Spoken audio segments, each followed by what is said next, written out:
Gemma? Hello? Gemma, can you hear us? Yes. Hi, I can. go ahead. Good afternoon. Thank you for joining us. Why don't you go ahead? We've got some journalists here. Why don't you go ahead, give us a brief overview, and then we'll take some questions. Okay, thank you so much, and I'm so sorry about the connectivity issue. So, good afternoon, good morning, colleagues there in New York. Thank you so much for taking the time to listen to this briefing. I'm here on the ground in Pemba, 1 week into the Cyclone Kenneth response, where we're still doing absolutely everything that we can to reach people who've been impacted by this cyclone. So let me start with the situation as it is on the ground. First of all, you're all aware and you've all seen the images of how Cyclone Kenneth tore through an entire swath of this country that had never before been hit by a cyclone. So we're here in Cabo Delgado, where people are not used to being hit by cyclones. This was something entirely new in the satellite era for this population, and it flattened entire villages to the ground. These are not huge villages, they're small villages, but that doesn't mean that we should care any less about them as an international community. I've heard a lot of people speaking about the number of people affected as if the headline figure is the key here. That is not the key for us. The key for us is how terribly and tragically these people have been impacted. And bear in mind that these are people who are starting from one of the highest levels of poverty in Mozambique, let alone in the world. So these were people already tremendously vulnerable, and they then had a huge shock hit them, and that was followed by days of torrential rain, where many of them were stuck out in the open with no home to go to, no food to eat, and no water to drink that was clean. We have made progress, and I'm delighted to be standing here today without rain falling around me. For the last couple of days, we've been able to get all of the air rotations that we needed to up in the air and down on the ground into these isolated communities and to start getting assistance out. More than 27,000 people have already been reached with food assistance, and more are being reached as I stand here. Distributions are ongoing in each of the hardest hit districts. So that's from the islands, Ibo Islands, that's an island district, Kisanga district, and up in Macomia district, both in Macomia town, which is accessible by road, and the coastline of Macomia, which is only accessible at this time by air. So the response operation is moving. We've got bottles of Certeza, which is water purification that has gone out to multiple locations, giving people access to clean water, sometimes for the first time in days. And we've got shelter, which is absolutely vital for these people who've been exposed to the elements. Plastic tarps and sheeting are moving out. We've had plane load driving these last days funded by DFID that are now getting out to communities on the ground. So we really are making progress, but we've got a long way to go.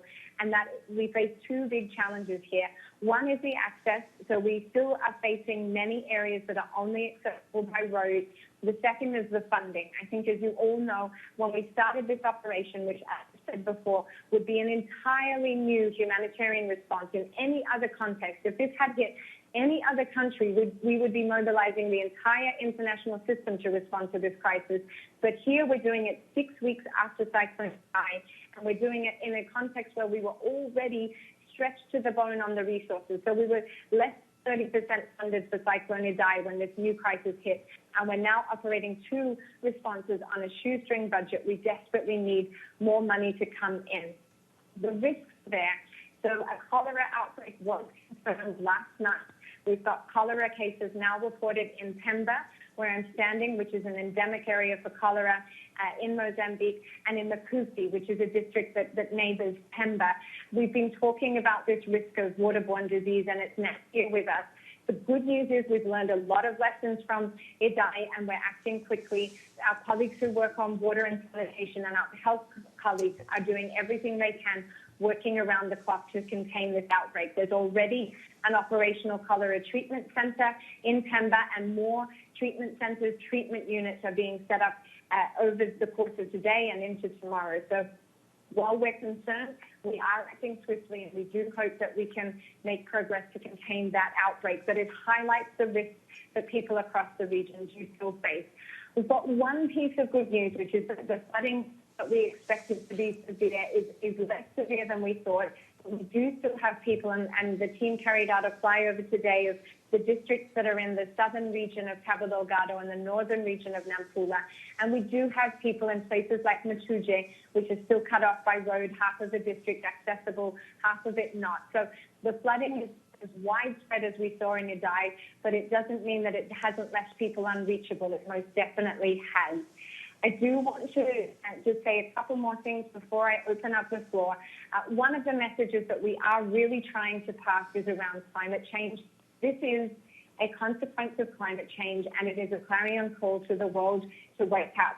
Not only do we have the 2 cyclones that have hit Mozambique in the past 6 weeks, we're now looking at Bonnie, which is impacted from also the Indian Ocean into Asia in this same period. So we've got 3 cyclones coming out of the same ocean over that period of time.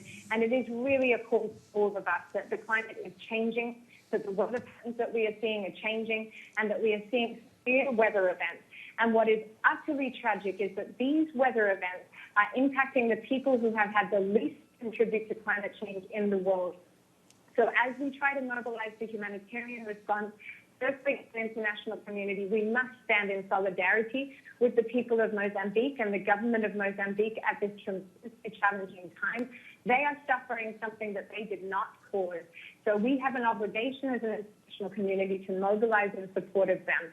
And secondly, we've got to be looking at the longer term. I'm a humanitarian. I stand here today knowing full well that there is action that must be taken around the world to try and mitigate the worst of climate change from impacting the people who deserve it least in the world.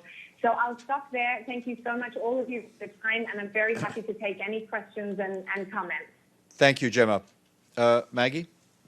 Hi, Gemma. Thanks so much for doing the briefing and for all your hard work. I just want to know how Cyclone Kenneth is impacting relief efforts to Idai victims. I mean, are the two overlapping, and is it complicating your response to the first cyclone? And you mentioned that rain had stopped, but I think I had read that there might be more rain coming. So I don't know how this might additionally complicate your efforts, and are you concerned about it? Thank you. Over to you, Gemma. Thank you so much. 2 questions that I'm very passionate about. And firstly, sorry, I think while I was speaking quickly, I spoke about communities only accessible by road. Of course, I meant by air. And that comes to your second question about the rain. But let me start first with how this is impacting our response to Idai. We have said from the get-go that this response needs new staff, it needs new supplies, and it needs new support in terms of financial resources. Unfortunately, as I stand here 1 week in, we are seeing some of that come through. For example, the plane loads of shelter that have come in, more food that's coming in. But the reality, the sad reality, is we are, to a certain extent, having to take some of the things and some of the staff that had been well-intentioned for Cyclone Idai and to shift those over to this response because we simply cannot afford any more days to go by without reaching people. So there is a response. It's a response that's to do with the resources that we have available. But at the same time, we are confident that across the 2 responses, we are doing everything that we can. We are stretched. We are tired. We are limited. But within that context, we are still reaching people from Beira every single day. There are still people going out there who are still assisting people in that region. There's a lot of activity going on and still a huge hub and a large number of staff who are present on the ground there. And here we're scaling up every single day. But we would be kidding ourselves if we didn't acknowledge that there has been an impact. You can't have 2 cyclones in 6 weeks and expect to run the same response for both. As I said, we do believe that we're doing a good job. We do believe that we're reaching people, but it is really tough out here on the ground. So secondly, then, in terms of the rain, when I say it stops, for us, it's a day-to-day, hour-to-hour situation. We've had a good weather couple of days, and for that we are tremendously grateful. But we do know that the forecasts are not yet clear, and we have seen that rains are still possible. What does that mean? First, for us, it means that the areas that are inaccessible by road will remain inaccessible by road if these rains continue to fall. That's number 1. Secondly, it means that accessing those areas by air becomes even more challenging because some of the flights and some of the helicopter lifts that we aim to do, we can't get off the ground in torrential rain. So it means, in a nutshell, that there are people who we can't access on the days when we see torrential rain. That's number one. But much more importantly is number two, which is that for the people who are out in these areas who have lost everything, these days of rains mean both that they are exposed to the elements and that the assistance that we are striving to get to them are delayed. Thank you. Chervin? Hi, Gemma Chervin from the SABC. As much as we talk about the immediate needs on the ground and the response, what's needed in the long term here? I mean, if we look back at Idai and the devastation it wreaked on places like Beira, can you describe for us what it looks like where you are and what your estimation is of the need in the long term in terms of building back for those communities? Go ahead, Gemma. Sure. I'm honestly not the best place. I am a tried and true humanitarian, so my focus is on the now, and it is on saving lives. What I will say is a couple of things. One is that these people in these regions are truly incredible. So when I went out just yesterday, I was out in Makojo, or the day before, sorry. I was out in Makojo, which is one of the areas on the coast that has been really hard hit with most of the houses flattened to the ground, the health facility, the roof was off, the beds were destroyed, the cold chain was damaged, so there's no vaccines, the water supply was down, the electricity was down, so these people had literally nothing. Now, what was incredible there was these people were already rebuilding. In many respects, they're not waiting for us. They're taking what materials are available. They're using that to rebuild a roof so that they can have somewhere safe to sleep. So the rebuilding effort starts from day one in a crisis like this. And it starts first and foremost with the people and the communities who have been affected. And we must acknowledge and respect their incredible resilience. The longer term piece here is going to be challenging.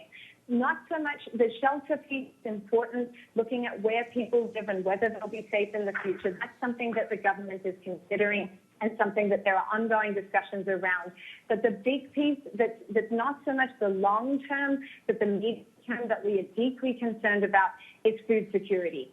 So think about Cyclone Idai hit right before the harvest, the main harvest in the central region.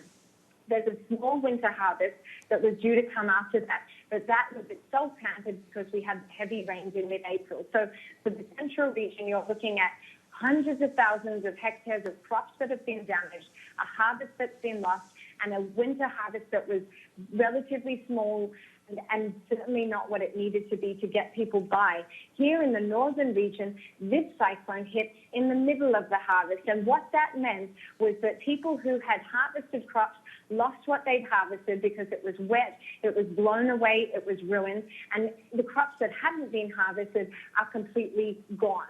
So what we are looking at is a desperate need to rebuild people's livelihoods, but also we've got to be honest that we are facing the very high likelihood of rising food insecurity in the months ahead.